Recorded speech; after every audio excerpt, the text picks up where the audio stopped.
오늘 우리는 대한민국의 에너지 지도를 완전히 송두리째 바꿀 거대한 패러다임 변화 속으로 들어갑니다. 전남 지역의 에너지 정책 보고서, 그리고 두 정치 리더의 구상안, 또 전문가들의 심도 있는 분석 자료들을 아주 한가득 모아왔습니다. 네, 오늘 자료가 정말 방대했죠? 엄청났죠? 우리의 미션은 명확합니다. 전라남도라는 지역이 어떻게 대한민국의 단순한 거대한 발전소를 넘어서서 스스로 에너지를 통제하는 이른바 에너지 주권국으로 진화하고 있는지 파악하는 겁니다. 바로 그 점이 핵심입니다. 특히 오늘 우리가 주목해야 할 건 두 명의 인물이에요. 전남 에너지 산업이라는 거대한 건축물에 기초 토목공사를 아주 단단하게 해낸 김영록 전남지사, 그리고요? 바로 그 비옥한 토양 위에서 전남 공공한전이라는 아주 파격적인 청사진에 그려낸 민영배 의원입니다. 이 두 리더의 정책이 도대체 어떻게 논리적으로 연결되고 또 어떤 지점에서 확연히 다른 길을 가리키는지 객관적으로 비교해 볼 겁니다. 좋습니다. 이게 중앙집권적인 대한민국 시스템 자체를 어떻게 뒤흔들고 있는지 파헤쳐 보는 거니까요. 자, 그럼 본격적으로 시작해 볼까요? 네, 시작하시죠. 먼저 전남이 도대체 어떤 상황이길래 이런 거대한 이야기들이 나오는지 그 배경부터 좀 짚어봐야 할 것 같아요. 여러분도 아마 이 수치들을 들으시면 깜짝 놀라실 텐데요. 2022년 기준으로 전남의 전력 자립률이 무려 171.3%입니다. 171%요? 엄청난 수치죠. 그러니까 자기들이 쓸 전기를 다 쓰고도 70% 이상이 남는다는 뜻이잖아요. 전국 6위 수준이고요. 게다가 신재생 에너지 발전량은 전국 3위. 현재 추진 중인 해상풍력 규모만 해도 18기가와트에 달합니다. 맞습니다. 근데 잠깐만요. 18기가와트라고 하면 사실 피부에 확 와닿지는 않거든요. 이게 어느 정도 규모인 건가요? 아주 직관적으로 비교를 해드릴게요. 우리가 흔히 아는 대형 원자력 발전소 1기의 발전 용량이 보통 1기가와트 정도 됩니다. 아, 1기당 1기가와트요? 네, 그러니까 전남 앞바다에 원자력 발전소 18개 분량의 에너지를 뿜어내는 거대한 풍력단지가 들어선다는 의미인 거죠. 와, 연료달게요? 상상이 잘 안 되네요. 그렇죠. 이와 관련된 예상 투자 규모만 무려 157조 원이고요. 쉽게 말해서 전남은 전기를 무한정 뿜어낼 수 있는 약간 에너지 만수르가 될 잠재력을 100% 갖추고 있다는 뜻인 거죠. 에너지 만수로요? 비유가 확 와닿네요. 근데 제가 자료를 읽다 보니까 아주 기묘한 모순이 하나 있더라고요. 어떤 부분이죠? 이렇게 전지가 철저하게 남아도는데 정작 전남에서는 멀쩡하게 잘 돌아가고 있는 태양광이나 풍력발전기를 강제로 멈춰 세우는 현상이 빈번하게 일어난다고 하더라고요. 이걸 이른바 출력 제어라고 부르던데 전기가 모자란 것도 아니고 남는데 왜 기계를 굳이 꺼버리는 건가요? 아, 그게 바로 현재 대한민국 전력망 시스템이 가진 치명적인 한계입니다. 전기는 물처럼 그냥 탱크에 무한정 담아둘 수 있는 게 아니거든요. SSS, 그러니까 대규모 에너지 저장 장치 같은 게 있긴 하잖아요. 있긴 하죠. 하지만 그 비용이 천문학적입니다. 전력망은 수요와 공급이 정확히 일치해야 주파수 60Hz를 안정적으로 유지할 수 있어요. 만약에 전기가 너무 많이 생산돼서 전력망에 막 쏟아져 들어오면 어떻게 될까요? 감당이 안 될 것 같은데요? 맞아요. 전압과 주파수가 치솟으면서 국가 전체의 전력망이 다운되는 이른바 블랙아웃이 발생할 수 있습니다. 아, 전기가 너무 많아도 전력망 자체가 터져버릴 수 있다는 거군요. 그럼 상식적으로 생각했을 때 그 남는 전기를 전기가 가장 필요한 수도권으로 보내면 되는 거 아닌가요? 논리적으로는 아주 타당하죠. 하지만 현실은 다릅니다. 그 전기를 실어나를 송전망이 부족해요. 현재 전력을 독점하고 있는 한국전력, 그러니까 한전의 부채가 약 205조 원에 달하거든요. 205조 원이요? 네, 돈이 없으니 전남에서 수도권까지 이어지는 새로운 고압 송전탑을 깔 물리적, 재무적 능력을 상실해버린 겁니다. 게다가 송전탑에 새로 세우려고 해도 지역 주민들의 반발이라는 거대한 사회적 비용에 바로 직면하게 되고요. 아, 이해가 가네요. 여러분, 이거 상상해보면 정말 기가 막힌 상황입니다. 1년 내내 땀 흘려서 농사를 지어가지고 엄청난 풍년이 들었는데 그 농작물을 서울시장에 내다 팔 배달 트럭도 없고 고속도로도 꽉 막혀 있는 거잖아요. 그렇죠. 그래서 결국 멀쩡한 배추밭을 눈물을 머금고 트랙터로 갈아엎어야 하는 딱 그런 상황인 거네요. 게다가 그 커다란 송전탑이나 발전소 때문에 건강이나 환경 피해를 보는 건 전남 지역 주민들인데 정작 전기요금은 에너지를 그저 소비만 하는 수도권 사람들과 똑같이 내고 있고요. 이거 에너지 정의 차원에서도 불만이 안 생길 수가 없겠는데요. 정확한 지적이십니다. 생산의 고통은 지역이 감내하는데 혜택은 중앙이 다 가져가는 구조죠. 중앙 집중형 전력 구조는 이제 물리적으로나 사회적으로나 한계에 다다랐습니다.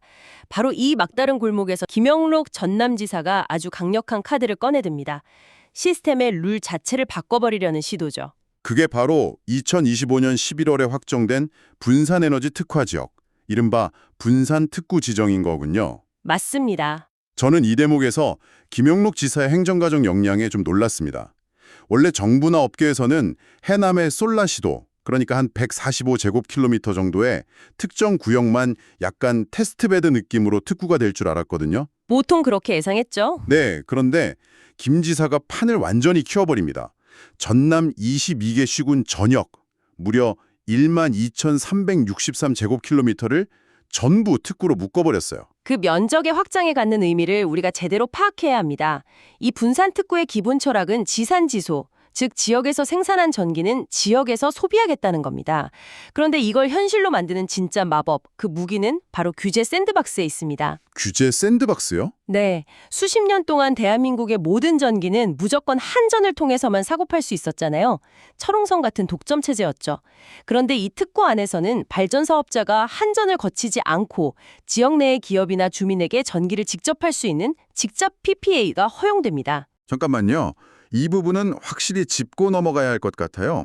그러니까 전남에 있는 거대한 태양광 발전소가 굳이 한전에 전기를 넘기지 않고 바로 옆에 있는 글로벌 기업 공장에 우리 전기 싸게 줄 테니 직접 계약합시다. 이게 합법적으로 가능해진다는 건가요? 바로 그겁니다. 이것은 단순한 정책 변화가 아니에요. 60년 넘게 이어진 국가전력 독점이라는 아주 견고한 벽에 합법적으로 거대한 문을 낸 사건입니다.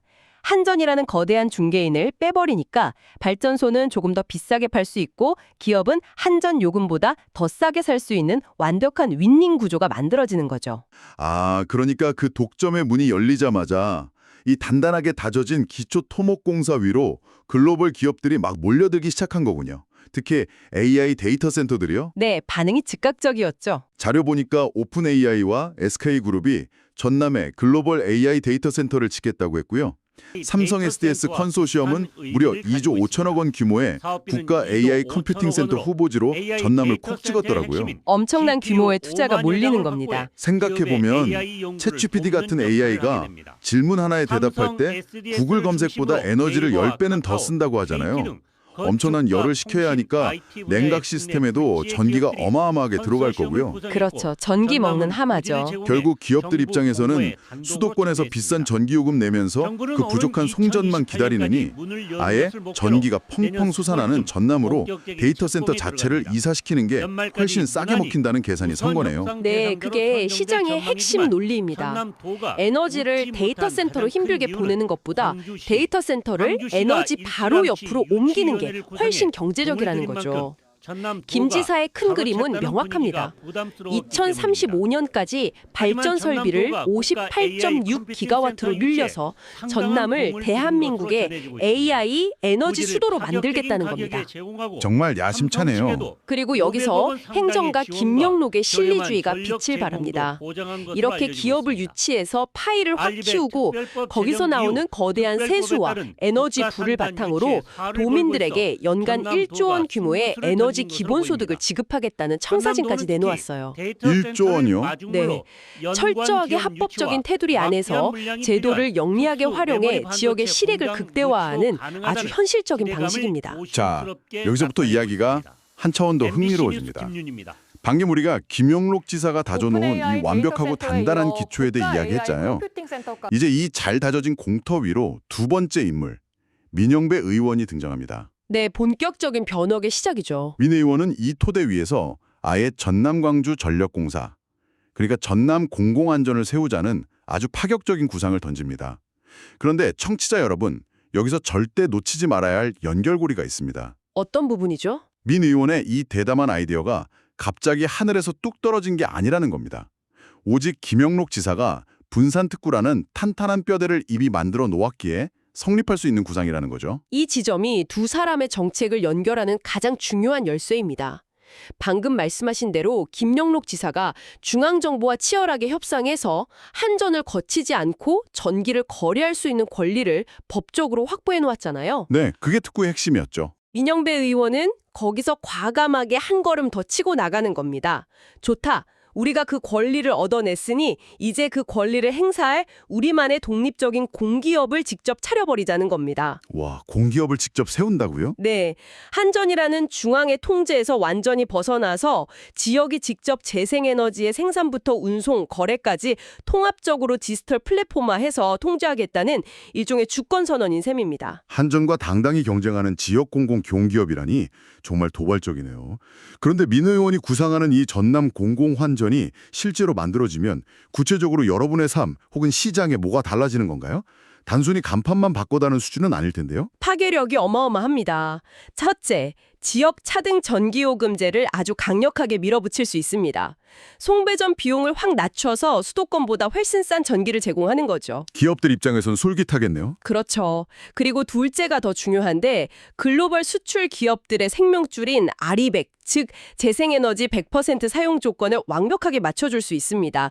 이 싼 전기와 아리백을 패키지로 묶어버리면 굳이 비싼 돈 내고 수도권에 남아있을 이유가 없는 기업들이 전남으로 블랙홀처럼 빨려 들어오게 되는 구조입니다. 가장 흥미롭게 본 대목이 있었어요. 바로 에너지 배당이라는 개념인데요. 아, 그 신안군 사례 말씀이시군요. 네네. 전남 신안군에서 이미 성공적으로 하고 있는 햇빛연금 모델 있잖아요. 태양광 발전소에서 나온 수익을 주민들에게 분기별로 현금으로 쥐어주니까 평생 줄어들기만 하던 섬마을 인구가 반등하고 떠났던 청년들이 다시 돌아오는 기적이 일어났습니다. 맞습니다. 아주 상징적인 사례죠. 민 의원은 김 지사가 구축한 이 거대한 인프라를 지렛대 삼아서 이 신안군의 배당 성공 모델을 전남과 광주 전체 시민에게로 무한 확장하겠다는 거더군요. 이거 뭐 단순히 산업을 키우는 걸 넘어서 에너지를 통해 지역 소멸을 막고 불을 직접 재분배하겠다는 건데 시각 자체가 정말 혁신적입니다. 네. 에너지를 단순한 상품이 아니라 시민의 권리로 격상시킨 것이죠. 하지만 여기서 우리는 아주 냉철하게 현실의 벽을 좀 짚고 넘어가야 합니다. 그렇죠. 장밋빛 미래만 있는 건 아니니까요. 아이디어는 훌륭하지만 현실의 장벽이 무척 높습니다. 당장 현행 전기사업법화에서는 소매 판매에 제한이 많거든요. 저도 그 생각을 했어요. 한전이 205조 원이나 빚을 지고 있는 이유가 뭡니까? 송전탑 깔고 전력망 유지 보수하는데 돈이 천문학적으로 들어가잖아요.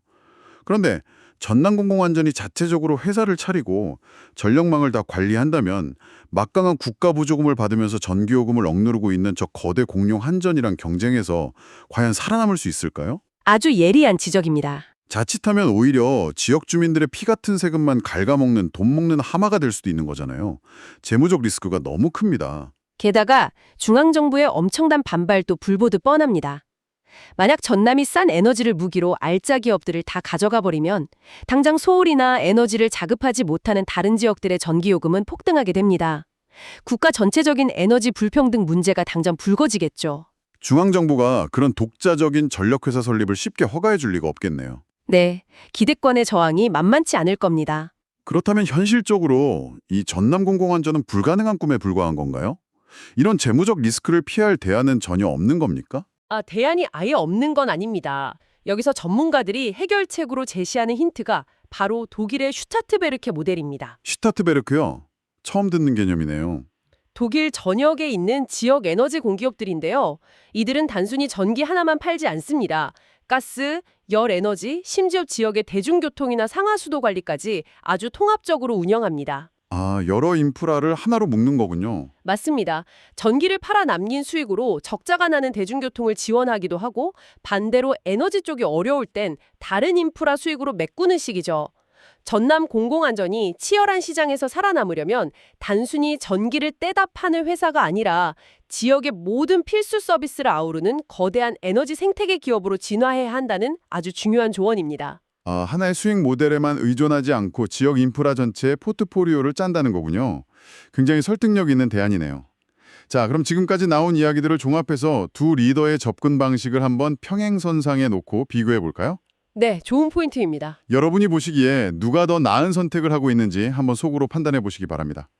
먼저 김영록 지사는 철저한 실리주의 행정가입니다. 그는 기존의 국가 시스템 안에서 중앙정부와 치열하게 타협하고 협상해서 분산특구 지정이라는 합법적인 파일을 크게 쟁취했습니다. 그렇죠. 안정성을 추구하죠. 네, 기존 룰을 무리하게 깨지 않으면서도 그 안에서 글로벌 기업들을 쑥쑥 끌어들이며 전남의 하드웨어와 제도를 묵묵히 축적하고 있습니다. 굉장히 안정적이고 예측 가능하며 또 당장 눈앞에 기업 유치라는 뚜렷한 성과를 낼 수 있는 길이죠. 반면에 민영배 의원은 대담한 혁신주의 정치가의 면모를 보여줍니다. 그는 시스템 자체의 근본적인 해체와 재구성을 요구하고 있어요.